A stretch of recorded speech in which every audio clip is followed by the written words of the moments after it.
Alright, Shalom. This is Yahawashi with the GMS Dallas camp. First off, I want to give all praises to Yahawashi, Bahashem, Yahawashi, Bahashem, Kakadash. Double honors to apostles and elders of the great millstone who teaching real well. Peace and blessings to the Hakim scattered throughout the four corners, keeping this word in truth and sincerity. I'm just going to go into do a quick video going into, Ephesians 2nd chapter. Not the whole chapter, but just, touching on the main point, which goes into Yahawashi and how important he is, to the for the salvation of Israel. Because remember, if you go back in the Old Testament, the Lord had put the nation of Israel away, because it says that that he is married unto us, so we were likened unto his woman, but us. Well, as a matter of fact, let me get that, just because. And then I'll go back to Ephesians. So it says, Jeremiah 3. I'm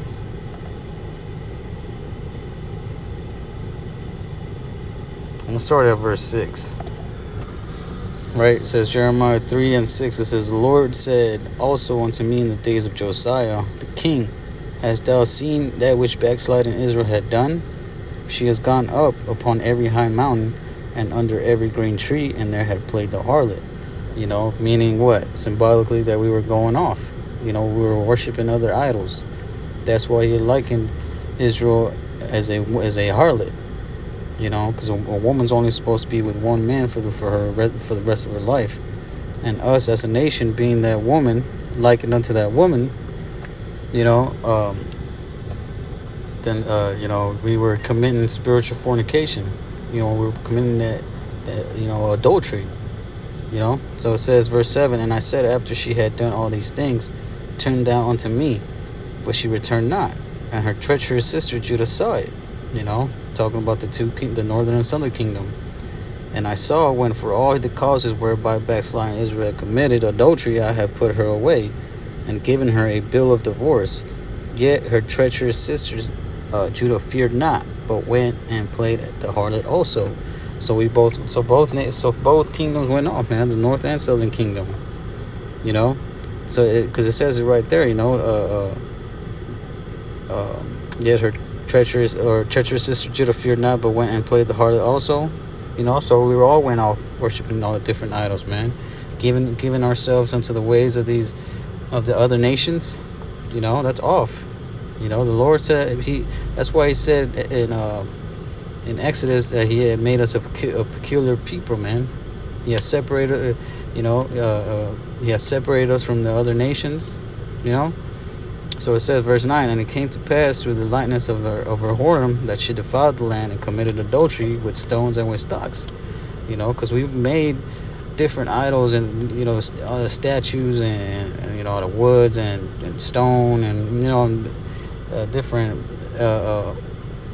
alloys, like the example with the golden calf at the bottom of Mount Sinai, when Moses went up into the mountain, and all that, we'd rather worship those things. You just got to think about it like this. For example, I made the example with the golden calf, right? Like Israel is so stupid that they literally made a calf out of gold and started worshiping, even though they seen all the miracles that the Lord Yahawashi was doing and during their time in the wilderness. So it's like, what the hell were y'all thinking? Like, you just gotta think about the process. Like, they literally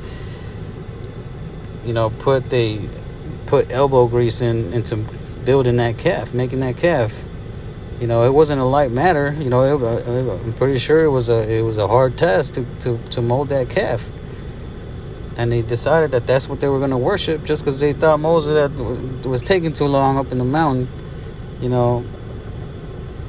And then they seen the Lord do all these miracles for them, feeding them, guiding them, and talking with them, and then they decide to do that, man. That's why the Lord said he had enough. You know, it says verse 10, and yet for all his his treacherous sister Judah had not turned unto me with her whole heart, for fainly said the Lord. And the Lord said unto me, the backsliding Israel had justified herself more than treacherous Judah. You know, so they, Israel just, doing all manner of wickedness, justifying themselves, making it seem like they in the right. You know what I'm saying?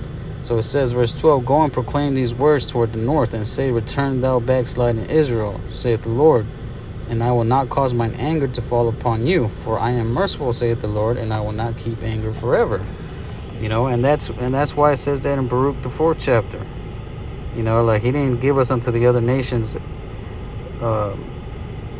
because he wanted to destroy us, roughly paraphrasing, but because he moved them to wrath. And then, like it says in verse 13, only acknowledge thine iniquity, that thou hast transgressed against the Lord thy power, and hast scattered thy ways to the strangers under every green tree, and ye have not obeyed my voice, saith the Lord. So, like it says in Isaiah, the 1st chapter, let us reason together, saith the Lord. Though our sins be as scarlet, they shall be white as snow. That's what the Lord was. All we had to do was just, acknowledge that we was wrong, and then turn back to Him. But you know how Israel is, man. These so-called Negroes, Latinos, Native Americans are fucking hard-headed, man. They're proud. That's why the Lord's gonna destroy them, right? Now, getting to back to the main point. Ephesians 2. So it says here, I'm gonna jump down to the point. Okay, I'm gonna start at verse 11. It says, wherefore remember that ye being in times past Gentiles in the flesh, who are called uncircumcision, by which is called the circumcision in the flesh made by hands. Yeah, so we were out there lost in the sauce, like brothers used to say. Gentiles in the flesh, meaning that when the Lord had put us away, like I read in Jeremiah 3rd chapter, He gave us that blood of divorcement. You know what I'm saying? And like it says in Hosea 1 and 8, you are not my people. You know what I'm saying? The Lord had put us away, so we were as the other nations, man. We were children without a father, right? And then that's why the circumcision, which was like the Jews that keep laws, you know what I'm saying? They were known as the circumcision, and then you had the Gentiles, which is us, that weren't keeping the laws and the customs, and were raised and born in the ways of the heathen, like the Romans and the Grecians. You know what I'm saying? Those were considered by the uncircumcision as uncircumcision. So it says that at that time, verse 12, that at that time ye were without Hamashiach, being aliens from the commonwealth of Israel, and strangers from the covenants of promise, having no hope, and without the Lord in the world.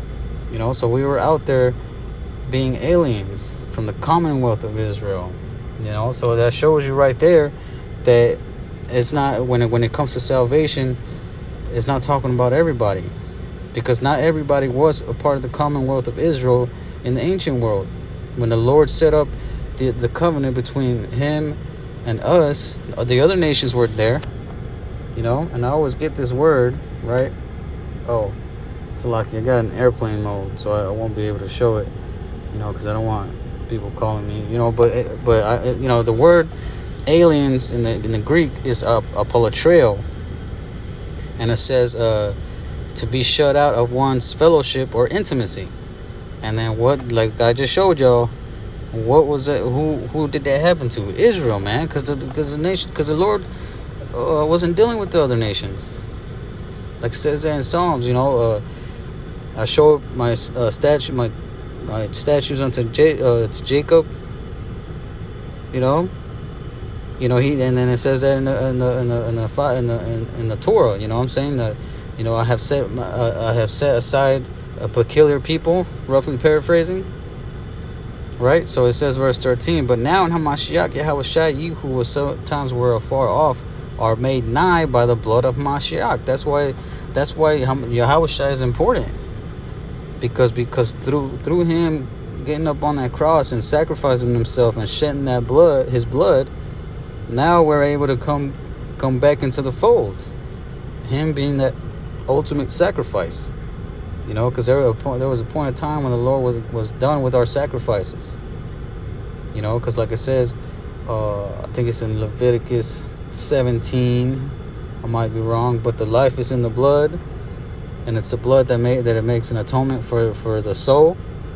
So like just when Israel would make sacrifices, with lambs and bulls and all that, they would shed the blood of that animal, and that would atone for the sins of us, for us. But then when we were done away with and the Lord wasn't accepting our sacrifices, then we were out there lost. But now with Yahawashi doing that ultimate sacrifice and shedding his blood, that atoned for the sins of Israel. So it says, verse 14, for he is our peace, who had made both one, and had broken down the middle wall of partition between us. So that middle wall of partition is that invisible wall between us, the northern and the southern kingdom, and Yahawah, right?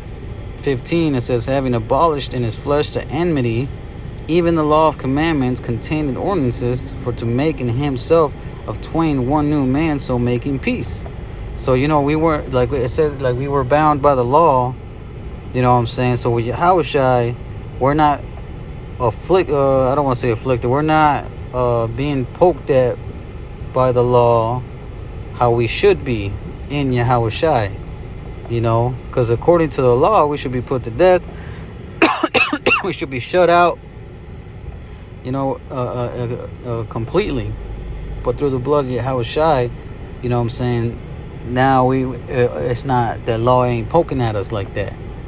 Not saying that the law is not there, because the law is still here. It still applies. Right? Verse 16, and that he might reconcile both unto the Lord in one body by the cross, having slain the enmity thereby.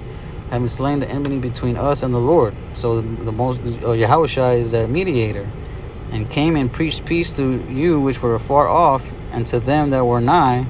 For through him we both have access by one Spirit unto the Father. Now therefore ye are no more strangers and foreigners, but fellow citizens in the saints, and one of the household of the Lord, and are built upon the foundation of the apostles, prophets, Yahawashi HaMashiach himself, being the chief cornerstone. So that's the importance of Yahawashi, man. Yahawashi is that chief cornerstone, and we're all reconciled and a part of that structure now through him. That's why Yahawashi is important. That's why it says that he is worthy to be praised. So with that, Lord willing, brothers, we edified. Shalom.